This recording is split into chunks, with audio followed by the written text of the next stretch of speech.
Graça e paz. Olá, meus amigos inscritos no canal, Professor Igor Cândido, tá? Quero agradecer a todos que estão inscritos no canal, tá? Convido aqui os demais que já vieram aqui algumas vezes, tá? Observar alguns vídeos, que se inscrevam no canal, tá bom? Aqui a gente sempre posta conteúdo legal. Ative o sininho para receber as novas notificações, tá bom? Nesse pequeno vídeo eu vou falar sobre Jó, né? Jó seria um personagem antediluviano, antes do dilúvio, ou alguém contemporâneo a Abraão, né? Qual é a posição histórica referente a isso? E eu queria fazer algumas ponderações mediante a isso, né? Primeiramente, é importante lembrar que o livro de Jó ele tem um lugar muito especial nas Escrituras, onde ali ele fala sobre o terrível sofrimento de um servo de Deus, como ele e seus amigos procuravam fazer o sentido da angústia dele. A pessoa que lê as Escrituras e do começo ao fim, né, desde o primeiro livro até o último livro, cronologicamente falando, e não achando nenhuma data no livro de Jó, poderia pensar que fora escrito depois de Esté, o livro anterior das nossas Bíblias, né? Mas a evidência sugere que Jó viveu bem antes de Esté, né? Nós temos aí algumas ponderações a observar. Primeiro, a posição de Jó no Velho Testamento, ele é devido ao estilo de literatura e não a uma data, né? Normalmente nós reconhecemos 4 ou 5 divisões principais do Velho Testamento. Os primeiros 5 livros, que nós chamamos de Pentateuco, né? Bereshit, Shemot, Bamidbar, Devarim, Vaikra, explicam a origem do mundo, né? A origem relatada aí pelo personagem bíblico, né? Que alguns atribuem a Moisés. Explicam ali a origem do mundo, dos homens, especialmente ali do povo de Israel.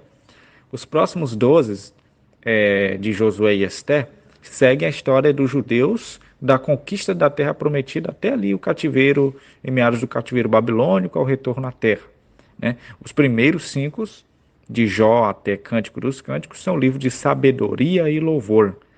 Os últimos 17, Isaías até Malaquias, são livros proféticos, profetas maiores e menores, que relatam algumas pregações de alguns mensageiros de Deus ali na época até então, né? Às vezes os livros proféticos são divididos em 5 maiores e 12 menores. Percebemos que Jó não segue Esther, é o primeiro dos livros ali de sabedoria. Uma segunda ponderação a ser observada é que o sacrifício de Jó, né, na época dos patriarcas, ali, vários servos de Deus faziam sacrifícios em diversos lugares. Podemos observar em alguns lugares do Gênesis, né? Uma vez que o povo de Israel chegou à Terra Prometida, foi proibido para os judeus ali oferecerem sacrifícios em outros lugares e não ser no local designado por Deus. Você pode ver lá em Deuteronômio 12, o versículo 1 até o 14. Além disso, somente sacerdotes, levitas faziam esses sacrifícios, né? Se Jó fosse israelita, vivendo sobre a lei dada por meio de Moisés, ele não teria direito de fazer os seus próprios sacrifícios em outros lugares, como fez com a aprovação de Deus, né? Como nós observamos aí, Jó fazendo sacrifício pelos seus filhos, né? Pois poderia alguns ter pecado em seu coração, era o argumento de Jó, tá? E a terceira ponderação é referente à idade dele, de Jó, né? No início ali do livro de Jó, achamos um homem casado, com 10 filhos, adulto e muitas posses.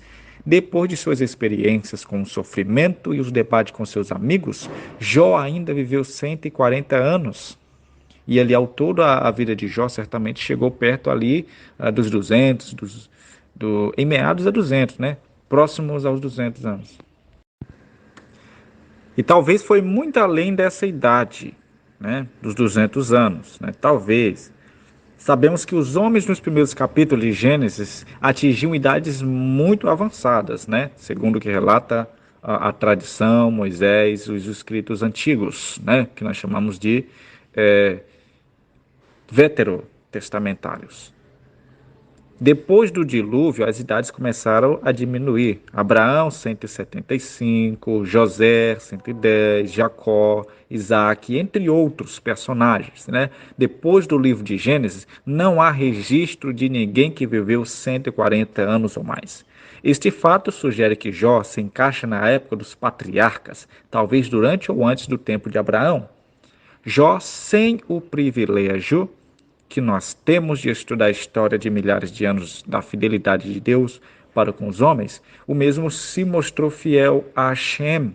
O exemplo dele de enfrentar calamidades, por exemplo, com plena confiança em Deus, nos desafia hoje.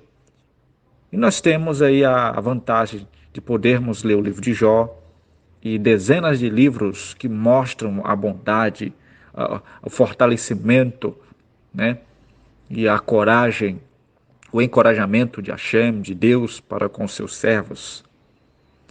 Nós podemos observar a bondade do Senhor.